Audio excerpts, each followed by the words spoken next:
You have been listening to 42 Minutes, a production of Sync Book Radio. Oh, wait, wrong show. Congratulations, you have discovered another meta egg, your home for insane fan theory. I'm here tonight with my ex-partner, Douglas Bowles. Now, we're here to talk about Twin Peaks on Twin Peak Day, which is kind of funny because, I mean, you and you had to have scheduled at least a dozen Twin Peaks shows. Do you remember those? Do you remember everybody that we interviewed? Yeah. I remember everyone. I mean, the odd thing is that I had not seen it to it. I still haven't seen it to its completion, but I had not really watched it past the third episode.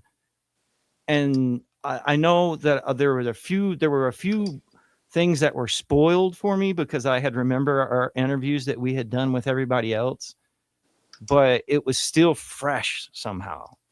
And even though it's so dated in the way that it looked, somehow Twin Peaks is still fresh. I think we were doing Twin Peaks shows before the return happened. Yeah, before season 3, technically, they say. Right. And it kind of felt like what we did kind of led up to that. I think that it was always in the works and it was rumbling, but like that was one of the things that I held, like Alan and I could talk about Twin Peaks. Twin Peaks was kind of a sync node for people who is a commonality that many of us had, because I mean it was like a cult show in the 90s, and so like if you were in that club, you were like in that club, and you knew the handshake, or it's the secret finger gesture. Bookhouse Boys. Right. You look across the bar and you look to somebody and they knew what you're talking about. Yeah. It effaces like synchronicity and stuff like in its context. So it's kind of dealing with that and drawing attention to it without, I'm sure that we talked about it. There's a whole bunch of like these epiphanies that I had that I felt like it were old epiphanies. You know what I mean? Like I would think of something, I'd be, oh yeah, I remember talking about that now. But the whole relationship to Twin Peaks and things that came after it, like X-Files, for instance. Don't you feel like there's like a relationship there? I mean, like the TV show Lost, like all these things kind of came out of Twin Peaks even though it was just a weird soap opera, like a metaphysical soap opera. It was a metaphysical soap opera. The thing is that, that's why I think people found it unsatisfactory, is because it didn't, like soap operas don't tie up loose ends. There's always loose ends. You know what I mean? And he kind of punctuated that a little bit. He drug it out. But I don't. Great day in the morning. You just glitched out. There you go. I did that on purpose. I don't think he did that on purpose. Like David Lynch didn't do that on purpose. He wanted to drag it out for as long as he could. Oh, in terms of who killed Laura Palmer. Well, I think the whole thing, like he says stuff and he implies stuff without ever telling you anything. So there's all of this like unresolved, but it's like the unresolved nature of Twin Peaks kind of piles up to where you're never really told anything for sure. Like even with the reveal of Bob working through Leland, right? It's not satisfactory. They even have that conversation afterwards with the ball general, and they're like, well, will he come through somebody else, or did we really beat him, and everything like that. And it is that, I think, unresolved nature of Twin Peaks that gives it its strangeness. But I think that it's too strange. Like you don't ever resolve anything in a soap opera, right? It's mostly cliffhangers. And I think that Twin Peaks is like overly cliffhung, so to speak. Not the first season. I mean, it feels like there's a momentum, and it's tight, right? That first season's tight. Yeah, there's because the problem is that once you get to the Leland thing, like it's cathartic. That tight drum pops. But right, and that's would be the end of the second season if it was like a 8-episode arc or something, right? Somewhere around. Is it 7 episodes I for think season? it should have gone through the whole Leland thing in the first season. But I think the executives made him he did not want to ever reveal the killer. He would have just kept it going, for another full season of. I mean, because it's all the stupidest stuff too. Like, here's my twin, basically the cousin. What is her name? Maddie? Yeah, Maddie. Because there's that whole love triangle between Maddie, the one dude from Gladiator, I can't remember his name, and then the best friend of Laura. So there's Laura Palmer and her best friend, and the dude, Donna. Thank you. I'm gonna write this shit down. Donna, yeah, and then not Bobby Briggs. He's Laura. Laura, and then James Hurley. football. James Hurley's on the motorcycle. James Hurley. He's an easy rider, James Hurley. Bro, the amount of young actors who this is the first thing you see them. Like Heather Graham, the list goes on and on and on. It's wild. Because I haven't even gotten to the Michael Cena part. Michael Cena's in here, isn't he? It's weird. Who's Michael Cena? Let me look it up and make sure. Fact check. Let's look up a list of. Oh yeah, you could do a cast. I'm trying to think of what. So for people interested in the Sync book, 42 minutes, we have a website, syncbook.com.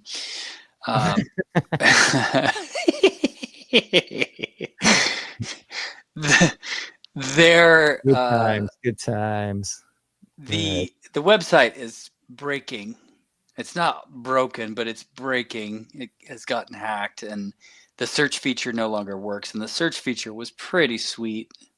Thanks, Guillaume. But it's broken now. And so you used to be able to just type in Twin Peaks and you'd be able to find all the Twin Peaks related shows. Right. You can't do that anymore. You can't do it anymore. Something got hacked? What did you say? Yeah, the website, someone gets in and adds some code to our code, and I don't know what that does for them. Like maybe redirects things to their website or something. I mean, like David Duchovny, the relationship. David Duchovny, right. David Duchovny being an FBI agent who is a cross-dresser. I feel like that's the same character that winds up in the basement of the X-Files. David Duchovny.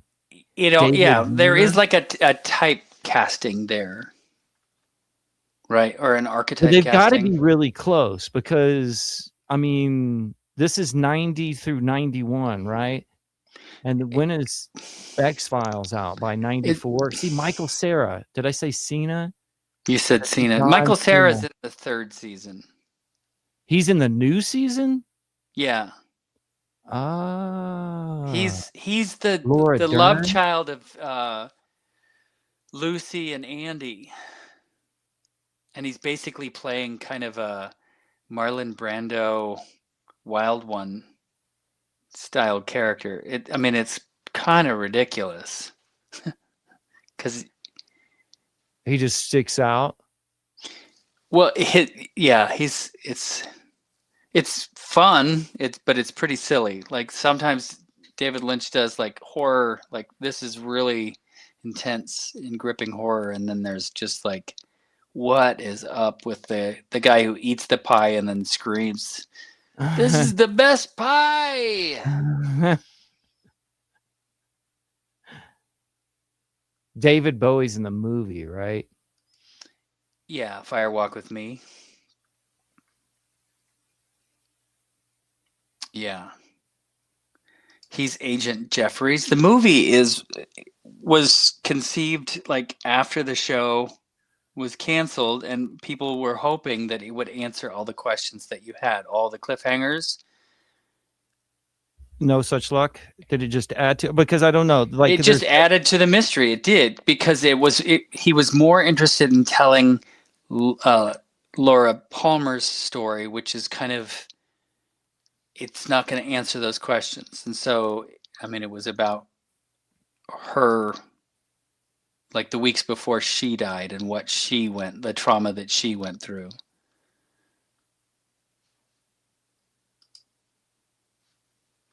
So, okay. I guess if we're going to look at Lynch for a second, this isn't Lynch's first thing, right? Lynch's first thing, I think, that put him on the map would have been like Eraserhead, right? Yeah. Have you seen that? Sure. Jack Nance. So his actor, that followed David Lynch throughout his whole career is Jack Nance, who was the guy in Eraserhead, and then he's Pete Martell in Twin Peaks. He's in Dune with him.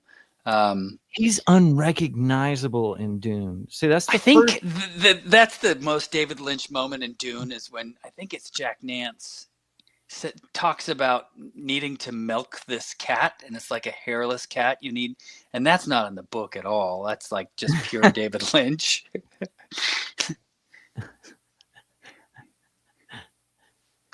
What do you think, man? Genius or madman? I mean, when you split hairs, because I'm confused now. Let's see. So it's Eraserhead, Elephant Man, and Dune. That's the screenplays. Holy shit. Oh, you're sharing your screen. Sorry, I was trying to share your screen. No, I wasn't. You can do that at the bottom. That's fine. No. Plus, and hit that, and I'll okay it, and then it's good. I don't have anything to share. It's just fascinating. There's something to say with like the FBI agents, like we mentioned David Duchovny, but also the fact that David Lynch made himself an agent. Like he is Big Brother in a matter. But it's kind of David Lynch is about the mystery, so he's detecting. He's the detective. So there was a show that I did probably after you had left with a guy named Rossiter, who did like these. It was like so many hours of Twin Peaks explanation.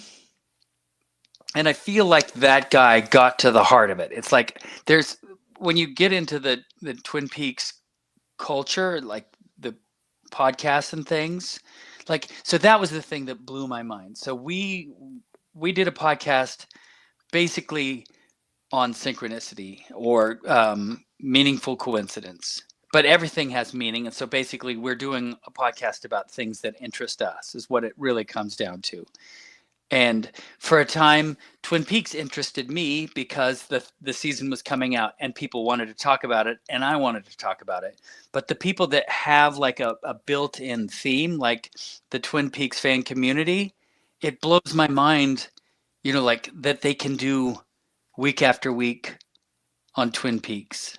I guess it's like haiku, where like you have a really constrained form. And so, of course, you can make a beautiful poem with that constrained form, but I like the freedom.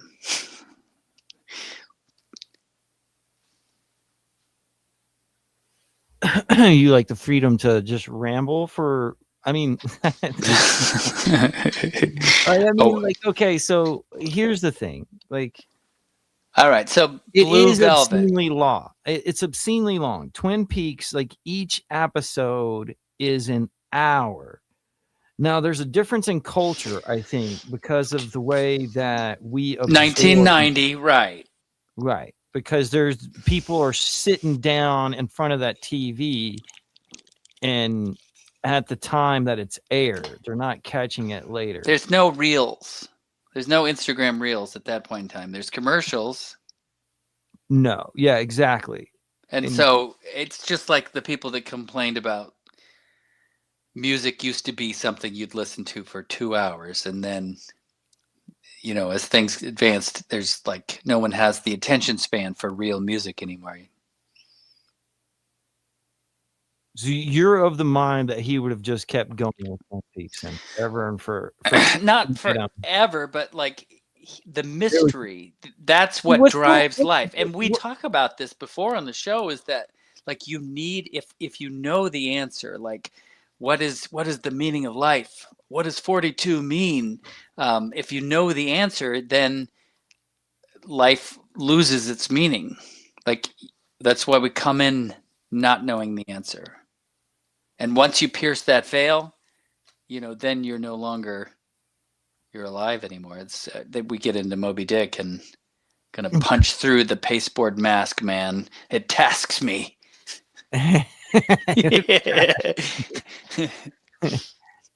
Jesus. I think you picked me up on a wacky day today, Will. You're good. I'm excited. I'm excited. Like, it's just fun to just sit back, relax with you, and talk with you and stuff. I mean, but there was an important thing in my life that was made by David Lynch called Dune. But I found it impossible to get into Twin Peaks because the people around me were not into it. And you were like this individual who kind of like coaxed me into like, oh no, this is our stuff. And it's like, it's spectacularly dated. Like, that's the thing. Like, other things that you see around 1990 don't feel like X-Files. It kind of feels like it was made in the 90s, but it doesn't seem like it's as old as Twin Peaks. Twin Peaks feels like it was in the 80s or something. And the way that it's formatted, like with the soap opera style of it, makes it feel like it's dated. Like there feels like there's something dated about it.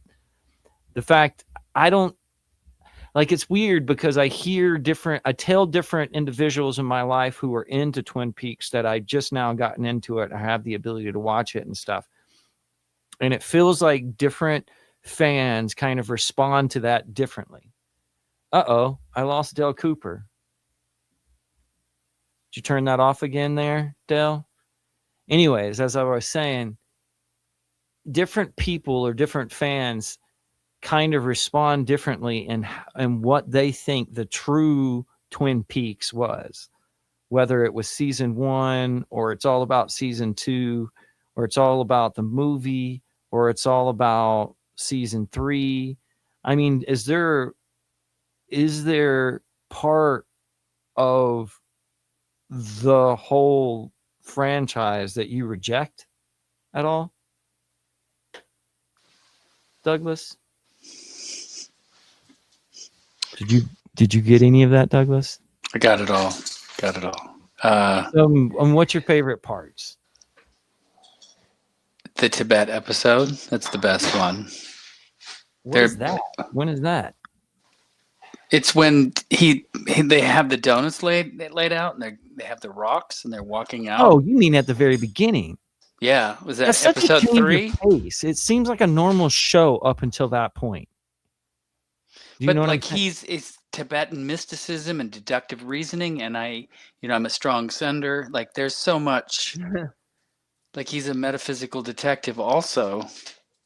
Oh, that doesn't mute. It just hides my camera. Don't worry about the doggy. There's one guy that I interviewed had a bird talking the whole time. Everybody getting home? We got one person come home, yeah. So anyways, I don't know. I just want to hear you talk about it. I mean, what does it mean to you? How did you start with Twin Peaks? Let's start there. Yeah, see? People on the thing say we like dogs. What's his name? What's the dog's name? What's the dog's name, Doug? Arrow. Like Arrow of Time? Like me and my arrow. All right. Okay. Clever. All right. You were saying your first experience with Twin Peaks, dude. Probably the movie. Fire Walk with Me, right? So when does that come out? 92. You're watching Man, Man, A that's lot so of close. That's like right, bam, bam, bam. what's that? Well, because 90 is season 1, and then 90, that mean, or Was it 91 is, 92? I don't think it was 93, but like that's kind of the early 90s when like, oh, David Lynch is weird, there's stuff to explore, and yeah, it was 92. That's right. So Blue Velvet really is the beginning. Like if you watch Blue Velvet, you realize, oh, this is just like the rough draft of Twin Peaks kind of. I mean, it's not, but it is. It's Lumberton. It's very similar to Twin Peaks, and Kyle MacLachlan's in it, and there's like the dark. So it's like it's the apple pie perfect picket fence world, but then there's the underworld that's seamy. Like he's exploring the same themes in Blue Velvet. he's trying to make it a movie and not a series, so to speak. But it's what came first. And the interesting thing about Blue Velvet is that it was his formative years were spent in Boise, Idaho, and that's kind of the town that was the model for the town in Blue Velvet. And then, okay, Twin Peaks is 92. But like I said, that's like a lot to film. Each one of those episodes in season 1 is an hour long. I think it would probably go all the way through season 2. And all the way through season 2, and there's some weird disconjointed of when they were filmed, because there's some like weird time, like continuity errors in their haircuts and stuff. I can tell that it was filmed. Oh, sure. Yeah. And then it was like relit, and then they refilmed like the next episodes and stuff. But still, I mean, the pilot is basically a movie, right? Yeah, okay. And it was filmed in Washington State, like in Snoqualmie, Washington, North Bend, Seattle. And then I think the series was actually filmed in like LA or something. Like they used exterior shots from that area. But everything was just a set. Yeah. And sometimes you can see it, but it's like they're weird kind of like, I don't know, it's just very stony. Like when you can see people outside of, and you know it's not outside. You know what I mean? Like, like in the police office, there's like an outside, and you can see through the windows like people coming in, but you can totally tell that the scenery is like not real. So it gives it this like, it's like this weird disassociative. And he like the David Lynch kind of used this. You've ever seen that Rabbit movie he did? Where I don't remember it, but I definitely there's saw nothing it to remember. It's just a bunch of what it does is uses like the common language of like sitcoms, right? But you're just looking at the whole of a bunch of rabbits. And so a rabbit will come in the room and everybody will applaud, but the rabbits don't do anything. They just sit there and kind of like do this shit. You get what I'm saying? Like, so it's this weird like study in like the Cosby Show, right? It's kind of absurd.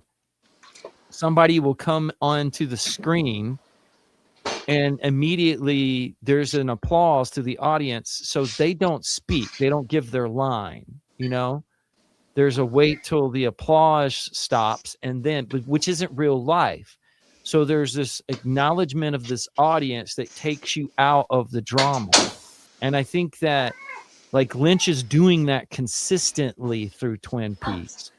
He's letting you know that it's like this mystery puzzle box, but he's not giving you the thing is it's well written. Like there's things that, like for instance, once you know that Leland's the killer, you can tell he was the killer the whole fucking time because it's written that way. You know what I'm saying? Like there's things make sense, but then there's certain things that don't make sense, and there's certain things that they don't tie up, like with the fish in the percolator. For the life of me, I thought that meant something. I thought that had something to do with the crime, and that they would figure out that somebody had killed Laura out there, and for some reason had gotten the percolator and put some dumbass thing that would make it all make sense. Because a lot of what they like, nothing's forgotten. Things that they'll show you, like Leo or whatever, end up making sense later. which makes me feel like it's well written and that it was all planned out. But I went back and forth on that. So I, as a younger person, I wanted to believe that everything that David Lynch put on the screen meant something. And then I went through a phase where it's like, no, he was a visual artist. It just looks cool. It doesn't mean anything, right? It's like Tarantino does that a little bit too. This looks cool, but does it have any meaning? right. That's definitely true with him. But See, and I don't then think his stuff now apart, I think though. It's like with David Lynch, Kubrick. I think it does mean something. He's a visual thinker, and everything means something. Whether or not you can translate that to language, I don't know if you can, but I mean it means something. So like Yeah, I've come to realize that I don't think that the owls. So David Lynch saying something about like something's up with the owls, right? The owls are not what they seem. That's what they say. See, this is so weird because my first experience. But that's really. Does that mean anything?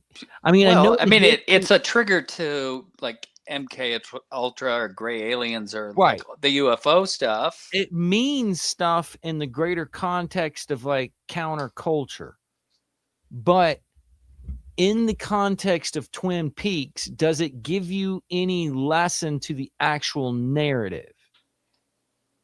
I mean, is that ever answered? Does it ever tell you that the owls? What's the meaning of the alien? owls? Yeah. Yeah. Does it tell you directly what the owls, that means?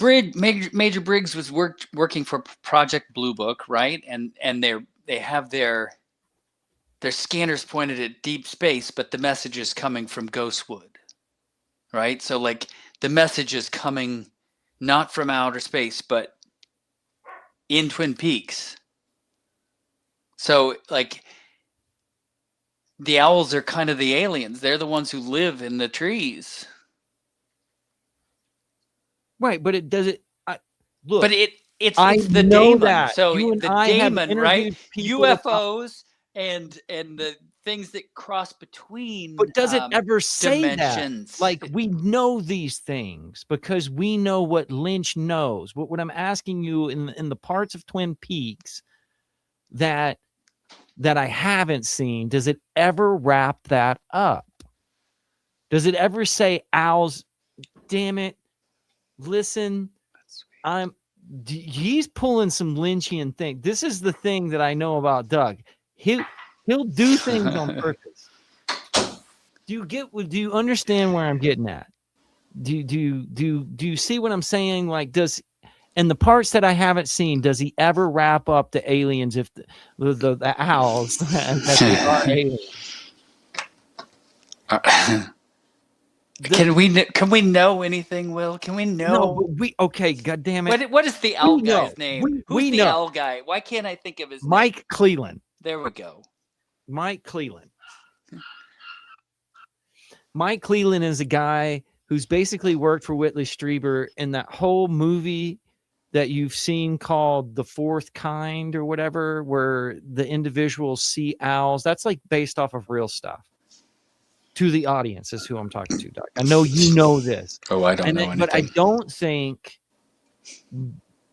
that Twin Peaks ever says it directly. We know that that's what that's But so about. Twin Peaks was like, that was always the thing that I would talk about is you need, if you're going to talk about the weird stuff, you need like a conventional frame that people can like, oh, it's contained. It's not too weird.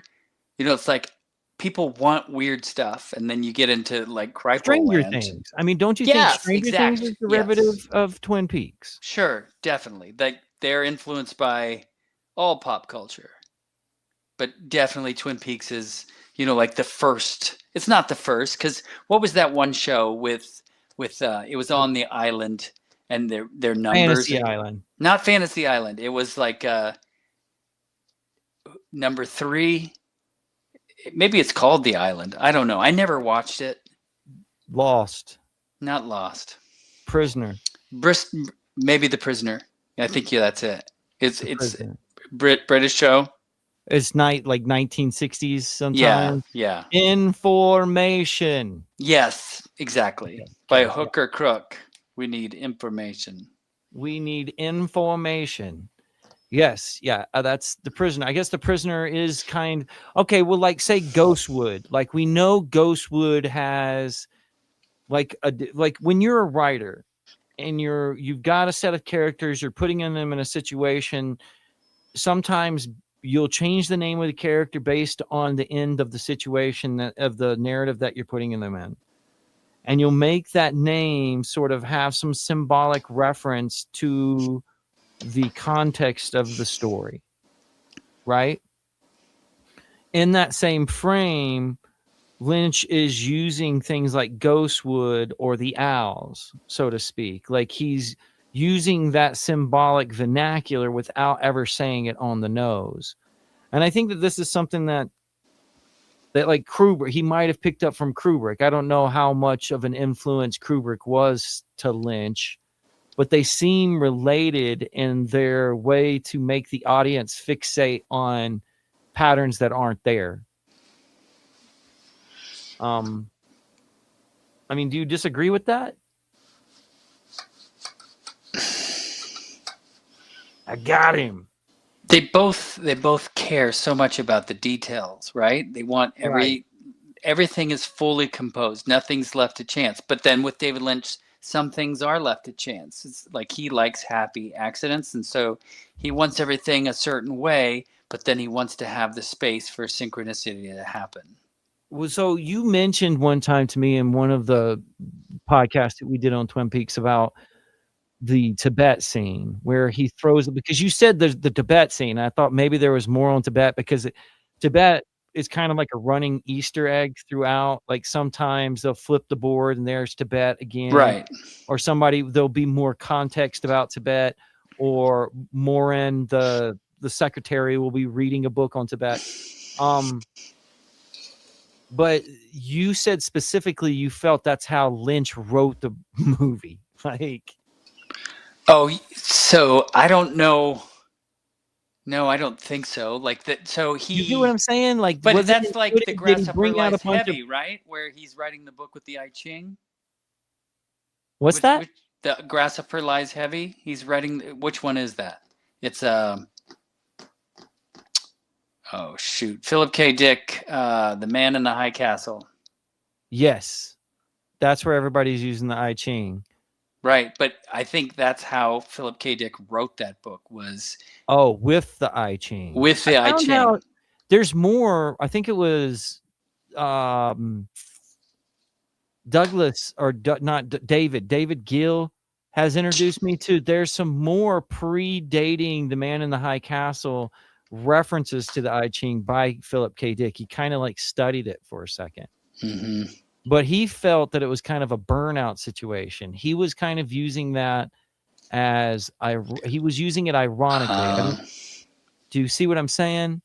Well, it's really interesting because like that moment is like when he's really white hot, like Man in the High Castle.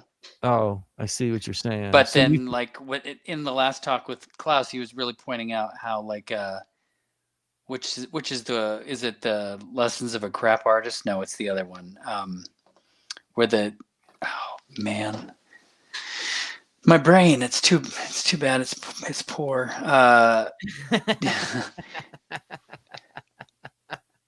Like it's the book that Philip K. Dick like phoned in, and it's like he realized, oh, this is just a bad Philip K. Dick book. Was it Crap Artist? That describes the book, but it was because it's weird because there's this experience, there's Philip K. Dick's experience, and then there's like a whole slew of books that came after the experience that he was basically told by God were part of the experience. You get what I'm saying? There was things that he was saying in the books that he didn't realize what they meant until he was shown what they meant, so to speak. And so I've gone back into the 50s and have seen and found things that were there kind of like seeds planted before they like came to fruition. But there's no like, I'm not a K Dick fan per se. I'm a K Dick experience fan. So I know a whole bunch about his experience, but not necessarily about all of the literature involved. And most of those guys, like, you know, Bill Surreal and all of those dudes who like grew up in a time period that was before us, have a different perspective of Dick. And they all discount his fucking experience, which I think is fascinating. I mean, I'm pro experience. You're pro experience, right? Like our whole thesis kind of revolves around his experience having some merit to it. I got penultimate. Maybe it is Crap Artist. Nick and the Glimmung. What book has the monster is the Glimmung? Bro, that's what I'm telling you. Is I don't Galactic Pot Healer. That's the one I'm talking about. That's the one that has the like the crap dealer's title. When he's like, okay, what's the difference? What's the? Because I haven't read either of those.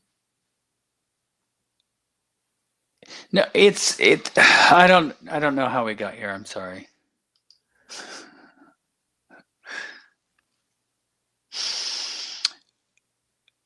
Come on, Doug. Pull up, Goose. Who is? Are you Maverick or am I Maverick? All right. Now don't stop. Are we both again? Goose? We're both Goose. We're both Goose. We're both cooked, bro. So no, but for reals. Okay, so let's go back to Crap Dealer. What is Crap Dealer about? I don't know. I haven't read as deeply. What is Pot Dealer about? I don't know. I was just thinking the Grasshopper Lies Heavy. So we're talking about David Lynch and how he allows things, happy accidents, how he allows things to happen. Like if you give something the space for magic to happen, magic often happens. That was the point. And so I kind of feel like there was some of that in the writing of The Man in the High Castle. That's 1961. So he wrote lots of science fiction up to that point, but that's the book where he really wanted to be a serious writer. You know, The Confessions of a Crap Artist is 59, but it wasn't published until 75 is what it says. So like it's one that sat in a drawer for 15 years. What do you think it's about? Marital conflict in the Bay Area of the 1950s. I know too much about his life too, because a lot of his books are just about like the struggles he's having with his various wives too, because he had a lot of them. What is Tessa, like 6 or something? There's like a ton of them. Yeah.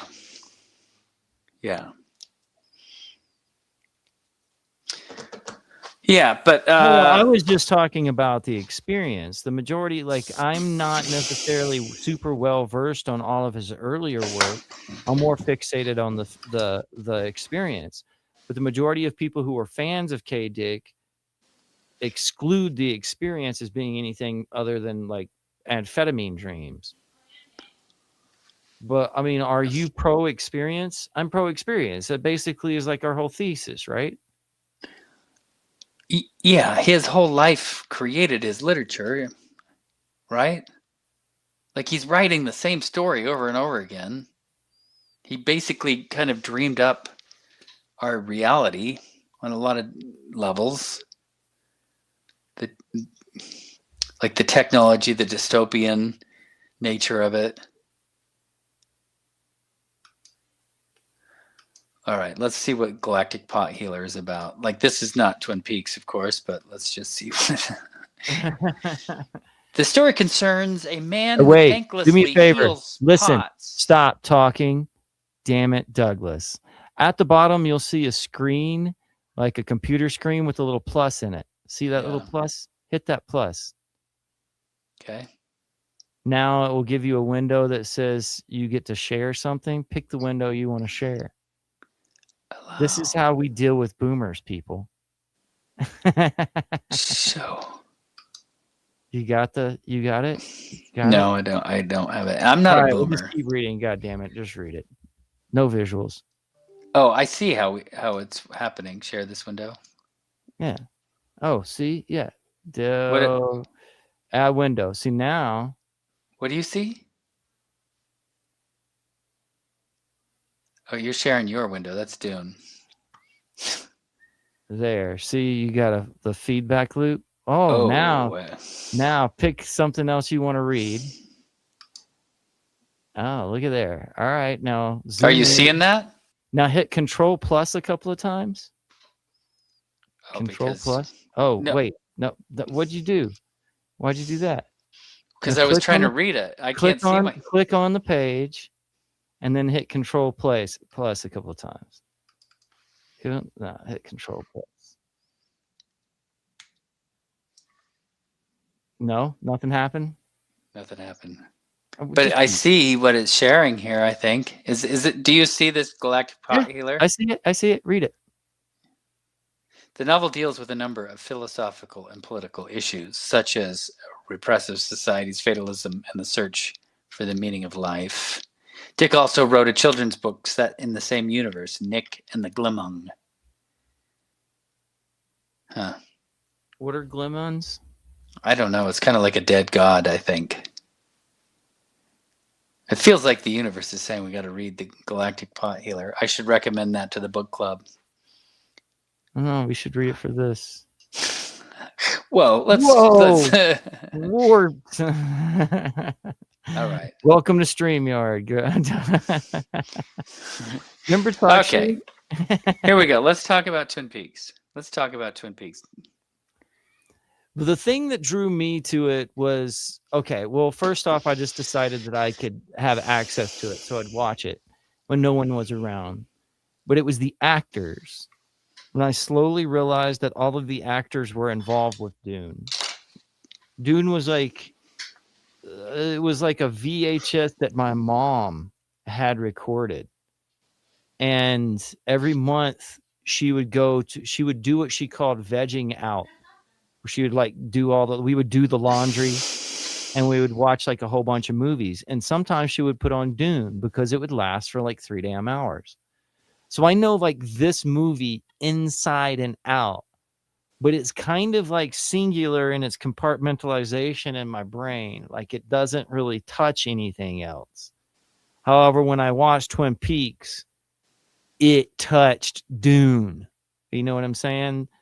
Like we talked about Vance or Nance, Jack Nance. Yeah. What an amazing performance. First off, it's an amazing performance for such just he's not a main character and he's not supposed to be very exciting as the character, Pete. You know what I mean? But he's powerful, like he has gravitas. However, when I watched Dune and realized that he was the emperor or like the nephew, you get what I'm saying? I was blown away. Those are 2 different people, bro. That's not the same person. But it's like that for everybody involved. I mean, except maybe Kyle. He plays. All right, let's ask you some questions. Here we go. So, how many times have you seen season 1? Only once. I've seen parts of season 1 multiple times. Like certain episodes, I went back and I watched twice. Right now, I'm on like 20 some. So you haven't made it through to the end of. So the very last episode that's filmed, that's directed by David Lynch. What number is that? Where are we at?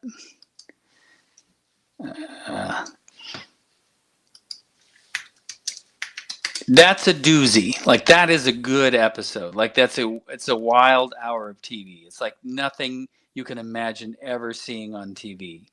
I think it's episode season 1, season 2. It must be episode 22. So okay, yeah. So it's a doozy, but and it has all the charm and all the flair of the first season. Like the second season starts dragging and it gets weird when like James Hurley he like runs away on his motorcycle and ends up with Evelyn Marsh and they want to kill her husband. There's that weird thing happening. And it seems like there's other, like the Wyndham Earl line. What other little meanderings are happening? So I can't think of I want to see the episodes. Where are you at? Episodes. Here, let me go. Okay, Twin Peaks episodes. Yeah, let's do a little walkthrough here.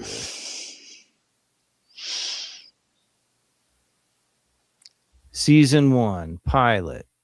Season 2, Traces to Nowhere. Zen and the skill of to catch a killer is what you call the Tibet episode. I think it's 3. I think it's 3. If you go back to 3. Let's read about episode 3. Yeah, episode 3. Zen and the skill to catch a killer. That's the Tibet episode where they're throwing rocks at bottles. Yeah. And that is my favorite. April 19th. Holy shit. What an important date, dude. That's crazy. Yeah, you know what April 19th is, don't you? No. April 19th is like the beginning of the Revolutionary War. It's the beginning of the Civil War. It's the birthday of the nation. It's like also Oklahoma City bombing, also Waco, Texas. April 19th. Andras Jones has a whole song about it. April 19th. It's a very good day. It's a historic date in the US of A. He's got a great song. I see The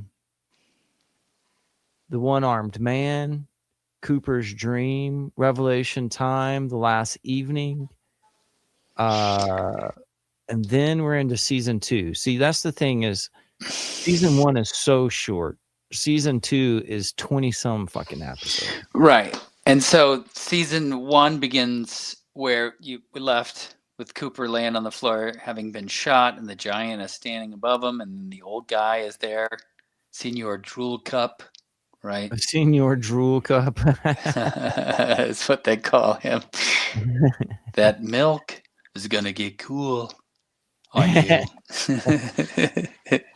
Yeah, the old man always shows up and the giant seems to be some transmission from like deep space, right? I don't know. I mean, is that what we're told? So, what is the Black Lodge, right? Isn't it another dimension or something? I mean, so Hawk seems to have some answers.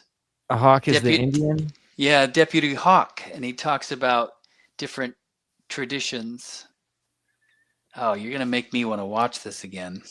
The man behind that's the whole there's no way this I basically should have just put season 1 on this because so what so go to the last episode 22 and let's just read about it a little bit towards the 22. We'll go down here.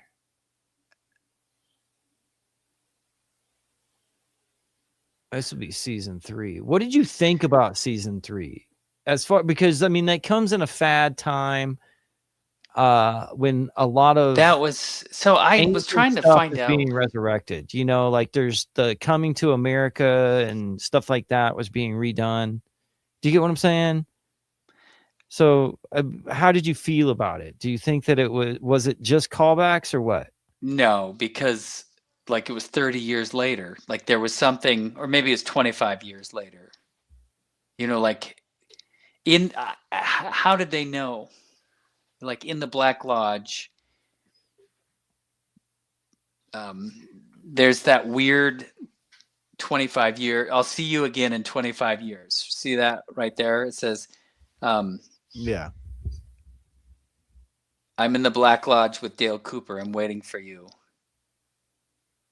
And I'll see you again in 25 years. You know, so 25 years later, I don't know that they planned on that, but it was a nice little gimmick, and so they took advantage of it. Oh, And I it, see. so when you get to this episode, there's like some weird time thing that happens. Now, when season 3 starts, it gets weirder and weirder because they ask so many different questions that you don't necessarily get answers to in a very satisfactory way. So like if you had questions before, season 3 asks more and more and more and more questions. But I think, and the guy made a lot of different people in the Twin Peaks fan community grouchy, but the Rossiter guy, let's see if we can find his video. Maybe it's called Twin Perfect, and he came up with that name before. Twin Perfect video. He came up with it before he was into Twin Peaks.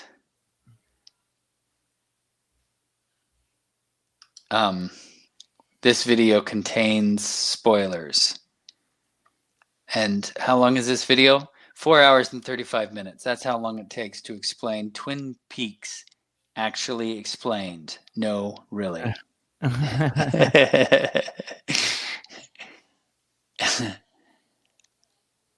It's pretty good. I watched it twice. Really? Yeah. But the third like mystery solved. Who is Senor Dido? Senorito Dido? Did I get something wrong? I don't know. Like, it just seems like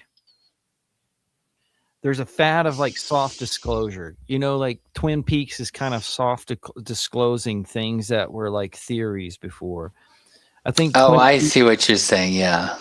You get what I mean? I feel like Twin Peaks is like the X-Files before X-Files, but in this weird, like kind of sophisticated, like highbrow way. And so when it talks about, like somebody says the owls are the gatekeepers of the Black Lodge, the Watchers, which I'm pretty sure I've heard within the series, but it doesn't ever say like owls are gray aliens. You know what I mean? Like, but we know that that's where that comes from.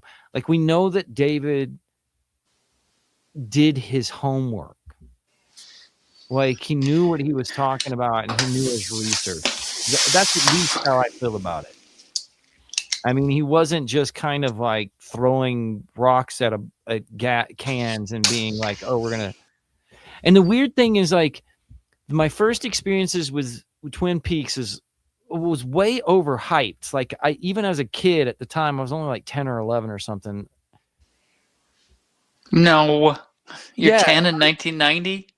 I was born in 78, so 88 I would have been 10. I was 12. All right.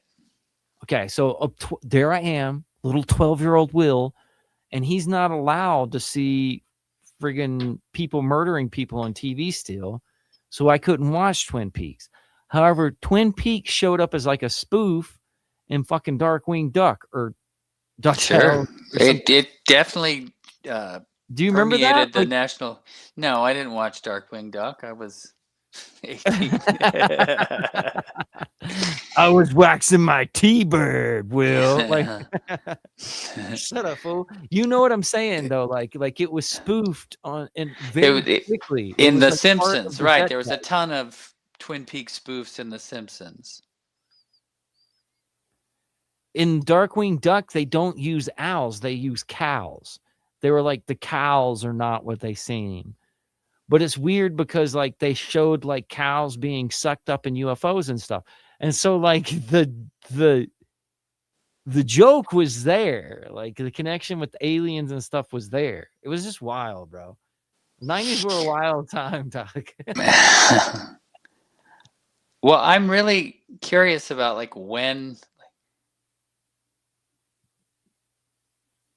So we did episode 171 in 2015 was with the guy who started the Wrapped in Plastic magazine. His name's John Thorne. We did that one. And then in 2016, we did John Thorne and Brad Dukes. And Brad Dukes wrote a book about Twin Peaks. But I thought we had a show with him by himself. And so I wonder if there's another one hiding in there. But then once the new season starts, season 3 starts, it seems like all the shows are Twin Peaks shows for a good chunk of time. You know?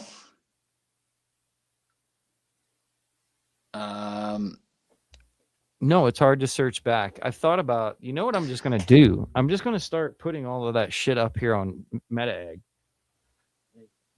Yeah, so then we must have had Brad Dukes on a separate show, but in May of 2017, that's when the first episode of The Return came out, and then we talked to John. I don't know if you were on that show or not. I don't think you were. But then after that, you know, it's all Twin Peaks shows for like week after week after week. We did the Twin Peaks book as the book club, and then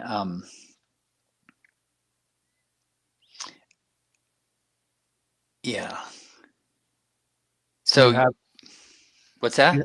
Okay, so we're gonna wind down here because I only asked for like an hour of your time. Okay. I'm gonna ask you, Dale Cooper. Sure. Diane. I don't know if we got anywhere. 24th. I'm so sorry, Will. This was rambling, crazy. Well, rambling. You can see my shower in the background. Gross. You probably didn't before. Doug, you're making it worse. You're making it worse. What kind of shampoo does he use? Scroll in on that. Scroll in. Doug, it's time to get the band back together, Doug. We should do this more often is what I'm saying. Sure. Yeah.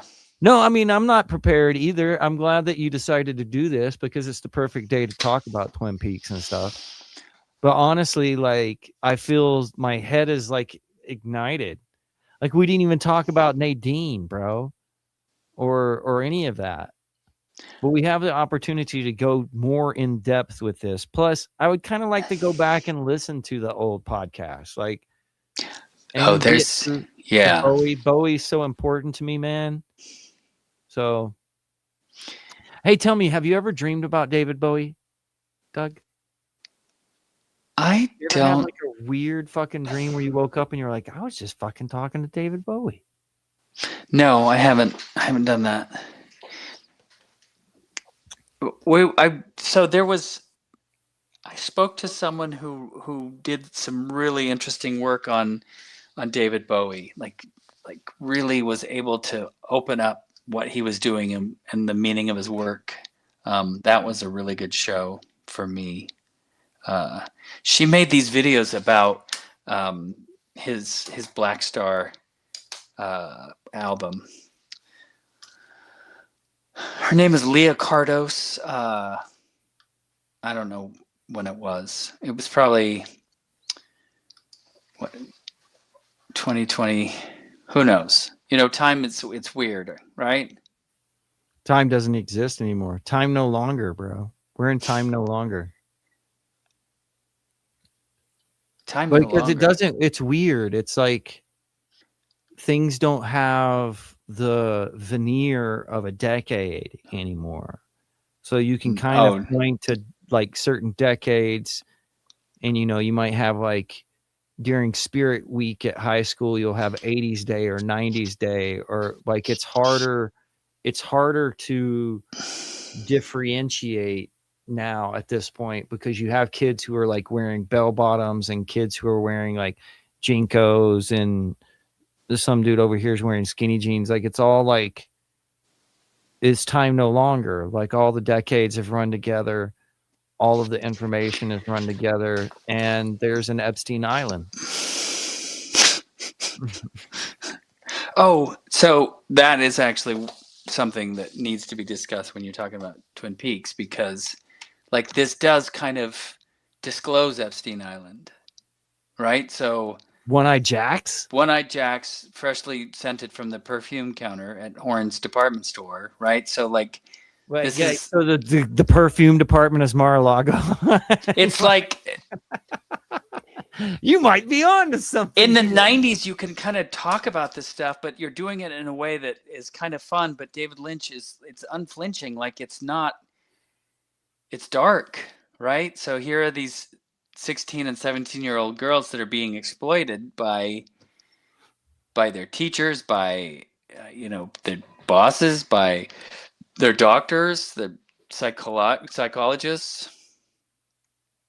And so Ronette Pulaski, when she walks across the tracks, which is what brought Cooper to town, like, she came from being abused by, well, it's Leland Palmer.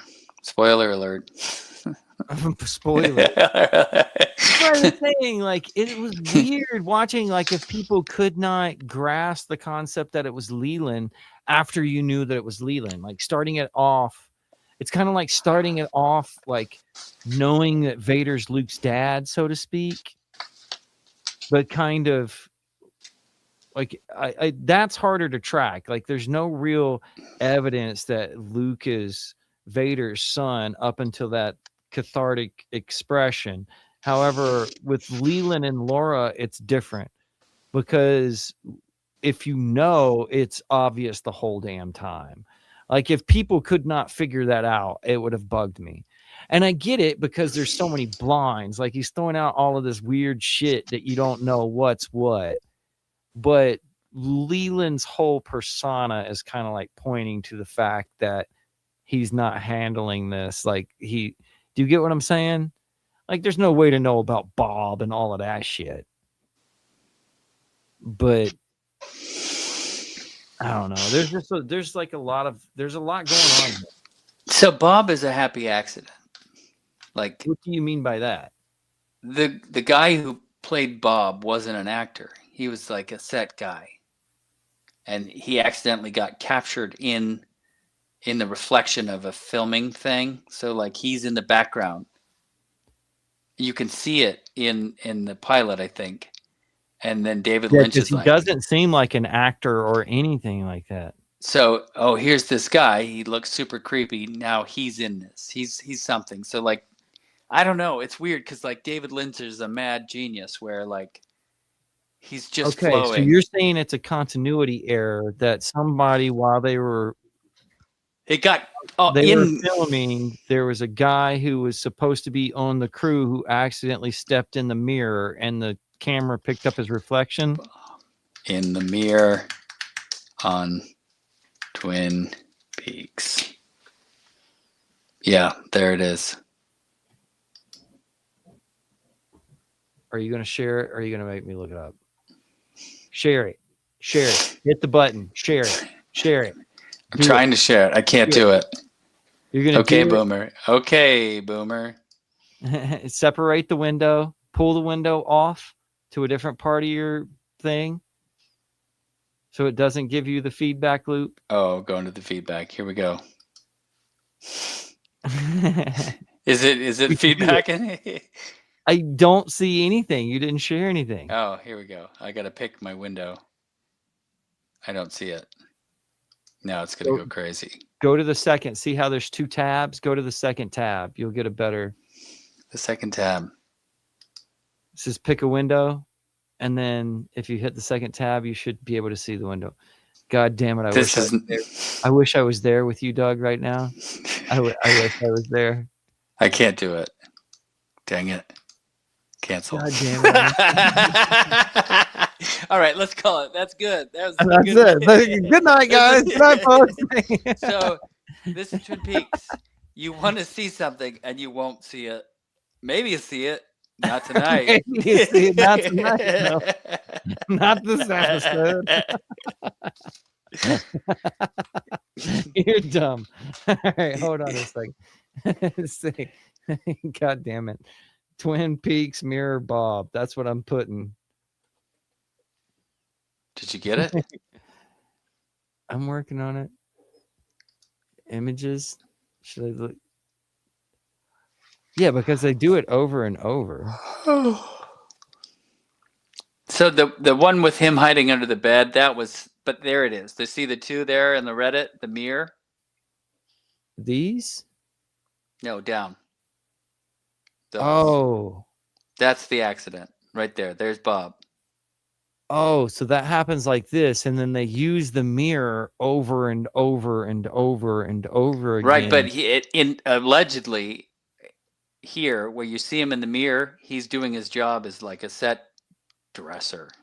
And then after that, David Lynch is like, oh, that's creepy. I want that guy in the show. He needs to be in the show. But it's hard for me to believe that that's true, but maybe it was. Well, I mean, it's kind of hinted at by the use of the mirror. Like that becomes like the standard part of Bob, or how you know Bob's in the room is that the person will pass in front of the mirror and you'll see them. But like this looks like an accident, this looks... Yeah, and that's what they said, that's an accident. But do you know the Olivia Dean song that says, if you can't see my mirror? Whole show just for us to get there. That's it. That was it. We got there. How are you, man? How's everything been doing? What do you got planned next? Everything's great. I'm going to go to bed.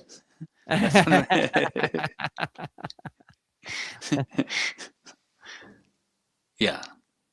Going to bed. What about you? Sames. I'm tired. I'm feeling like my eyes are really wrinkly on this camera. Well, at least you're using a good shampoo back there. Yeah, it's Douglas, good. what about 42 minutes? Anything coming out for 42 minutes soon? Like you just did the book club. Are you going to wait another month? So the cycle. Well, we're behind schedule. It was kind of late in coming. Oh, sorry.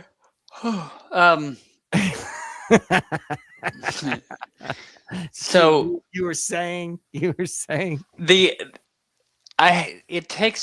used to do a show a week. Somehow I would edit that day. Like we would get up, we'd do a show at 9:00 in the morning. I don't know if you'd go to work. It was on Tuesdays. Would you go to work on Tuesday after the show? Like you worked? Yeah, it would be. I think I went to work at like noon, so we would have to do a show before I'd leave for work.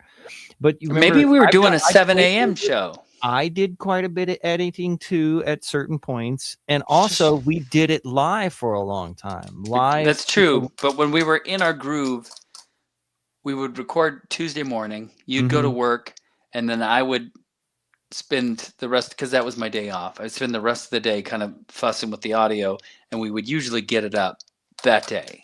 So we had a weekly show that was recorded and posted on Tuesday. It was mad, dude. What we were doing was mad. It was mad crazy. However, if we were still doing it, and if it was still up on like YouTube, like if we were doing it consistently weekly on YouTube and still doing it, it would be huge now. It would have been us on Spotify and not Joe Rogan, Doug. Yeah, maybe. Huh. I mean, because weekly is a hard thing to do, I think, and that's like where the burnout comes in, of like preparation, reading the books, being prepared, and then all of the post-production as well. Like, it's not an easy thing to do. It's not an easy thing to pull off. So what we should do is a small burst of success. Sure, a season. A season. We should do a now. So I'll do like I'll record one like I did on Friday, and then like I didn't get to the audio this week, and there's no way I can do anything during the week. It's got to be like on my day off. Like I couldn't imagine trying to edit after work, you know? Yeah. And so maybe on a Saturday, this upcoming Saturday, See, now they have like weird. That's the thing, though, is I don't edit. I think the talk shoe is the sweet spot, right? Well, so I like to edit because for continuity, so you don't have to hear our ums and the breathing or like false starts. Sure. Do you realize how much editing would be done to this episode, though? Well, that's people the joke. Watched. Though there's people popping off in the chat room now, though, see. And once you do this weekly, people will show up at the regular time. And then you don't have to worry about the dead air. And it's cheaper to produce because that's the problem, right? The editing kind of cuts back on your profits because of labor, so to speak. Sure. It takes, right. So if you're just dealing with 1 hour audio, you know, how many hours of work is that? 3 hours? Mm-hmm. So the whole idea of live streaming is front loading all of the work. You get super prepared before the show. You execute the show in the best way possible. That's not what we did tonight, of course, but well, I mean, the thing is like there's too many contingencies of what could happen. Like I've been in live shows where my feed cut, but the guest stayed on, and then the guest is just up there and have to improv the whole time. I think it's like disasters can happen. Your audio can cut. You can like not be able to like log back into the stream. Like I've had streams that lasted all night because my YouTube Wi-Fi cut out, and things like that. Like you cannot control, but that also like heightens the kind of importance of doing it. It's like morning in the live. It's like a morning TV show in the morning. Like if you did 42 minutes weekly, it would create like a whole bunch of energy to where people would be tuning in that same like fashion that you used to have to with Twin Peaks or back in the 90s. Like you would have to tune in that same bat time, that same bat channel to find out what actually happened because there were no fucking reruns. You get what I'm saying? But people go back. I'm telling you from this experience, like me, the top rated video that I had this year was me and Bill Klaus. We came on late one night, just like we did tonight, you and I, and he and I were like unprepared. Motherfucker didn't even turn his camera on. Dude sat there and did the whole show with like just a picture up. Right? But after we did it, the show like hooked up to, well, what happened was the movie we were talking about became available on YouTube. And when they would show the movie on YouTube and the person would get into the end of the movie, it would suggest the video that Klaus and I did together. Because you were talking about interviewing Klaus earlier tonight. And so like they would watch the entire video. They would watch the movie. Klaus and I would come on there rambling, unprepared, and people would watch that entire video. And it was the most watch time I had the entire year just because they watched the entire video. Because everybody want to watch it. We've had like 6 people watching. We've had 3 people watching, 2 people, no people watching. Nobody's watching the entire length of the video. However, that one that Bill and I did, after it was made, like a month, it hooked into this algorithm of where people watch the entire thing. And so you never can tell. Like that's the cool thing about doing live streams is the spontaneity. And that was one of the things that was great about 42 minutes. So I think that like 42 minutes is made for live stream. We keep it 42 minutes. We lock it into that time frame. We have people on, and when it gets 42, you just cut the feed. Say goodnight. Pooh, you're done. You get what I'm saying? Yeah. We were ahead of the time. Doug, we were ahead of the time. We were ahead of our All right. time. So if we did a burst, let's say we did a burst. Right. Let's do a burst. Let's think. How many is a burst for you? 5? Well, I mean, 5 or 6? 6. I would say 6. If we follow like the template of like a series or a show in a regular season. Sure. Okay. It But would then normally be is there a theme? And then no, or we the got to get guess? rid of. We can't do the whole like based off of synchronicity bullshit. We were going to have to No, I know. spread Not. I'm out. talking about like. So we did a Paranormal July. Like that was kind of a theme where we did a series of 4 shows around a similar subject. Right. No, none of that. None of the similar themes.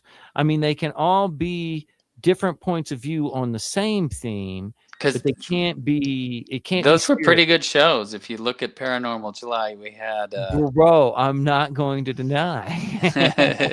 Dean Radin was the first one, and then we did. It's spread out over 2 pages.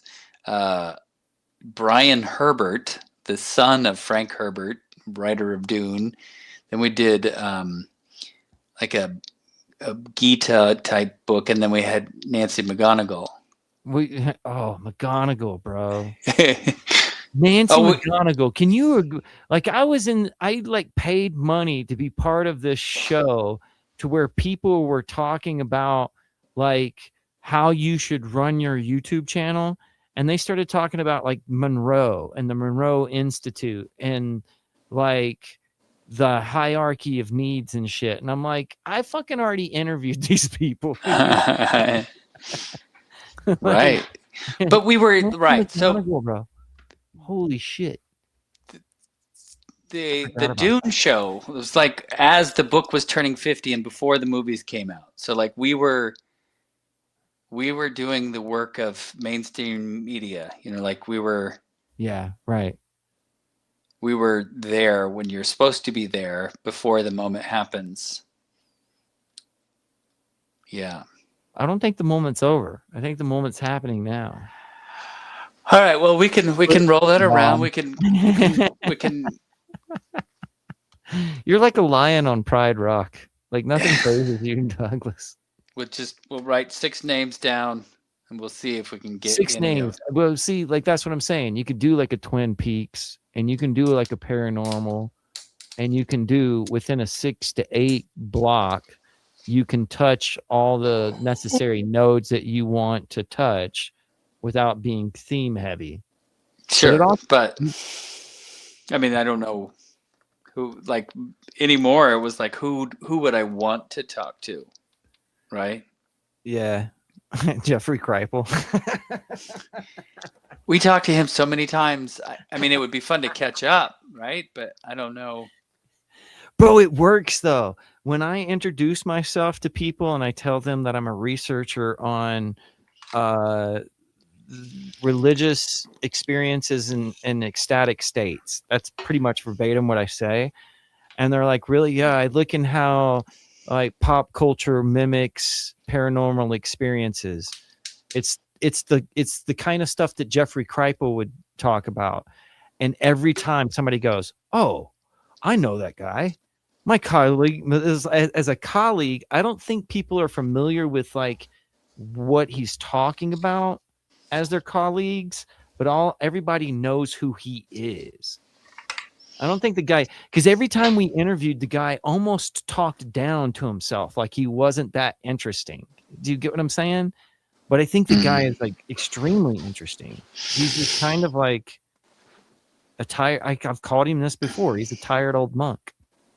I love Jeffrey Kripal, dude, and not just because of the interviews we've done, but because of every book that I've read by him has like affected me in this like personal way, and for different reasons. But now I'm ranting. Yeah. And then you reminded me that like we did a Valis summer where we talked to like the 3 friends that went. Was it 3 friends? No, maybe it was just 2 friends. I think there's 3 friends in the book. There's only 2 friends that we talked to. But I think Horse Lover Fat is the 4th friend. Well, at the Sombrero Club. Yeah, I can't think of their names. I haven't read that Fish one. Don't Carry Guns Club. Yeah. Yeah, Fish Don't Carry Guns. Rodan. What do they call themselves? Now we're definitely ranting. You need to go to bed, Douglas. All right. And everybody out there watching, thank you guys for like participating. I see you. Look at here. Mike Porter's like, yay, I had something to watch for 2 hours tonight. You need to go to bed too, Mike Porter. I'm just kidding. You guys, don't let the owls tap on your windows tonight when you sleep tight. If you haven't seen Twin Peaks, you should probably check it out.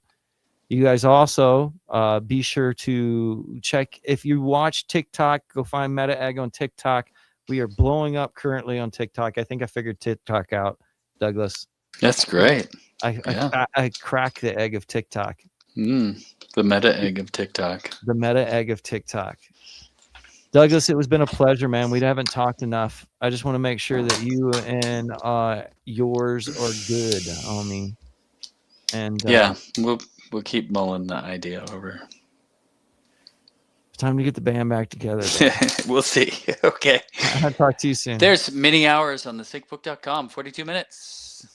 You have been watching 42 Minutes, a production of Syncbook Radio. Radio at thesyncbook.com. You can find further information. Boy, you still have that deep inside. I love it. I mean, I can't talk bad about that experience, but we learned a lot. I felt like we went through college. And I feel like that had a lot of those things, those talking points and stuff that we went through. But see, that was the great thing is like you say, like it's everything. We can talk about if we don't theme it, we can talk about whatever we want to. Yeah.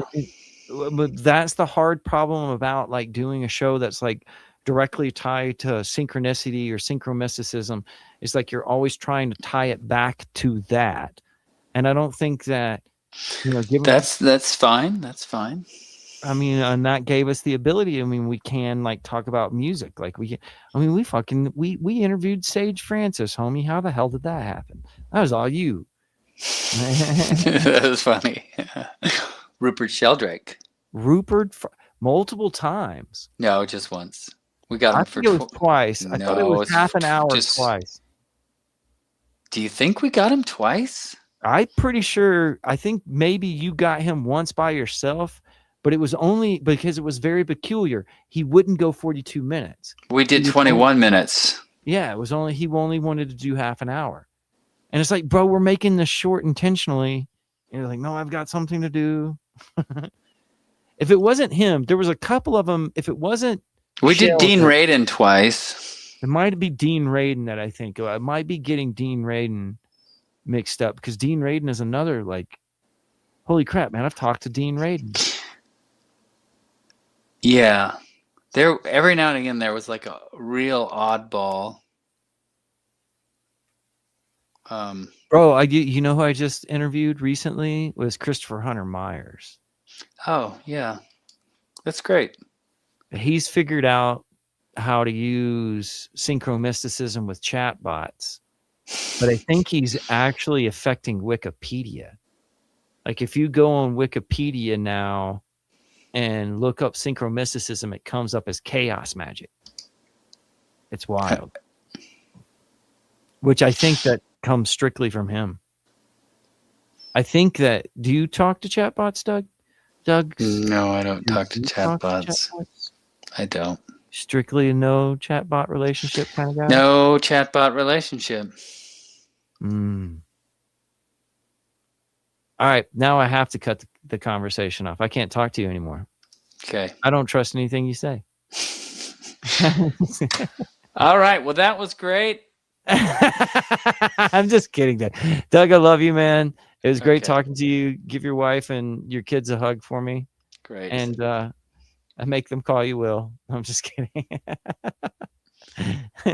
Doug thinks so, for real. Like, it took us a while to make this happen, but let's not make that time the same distance. I don't know. We'll see what happens. Bye-bye.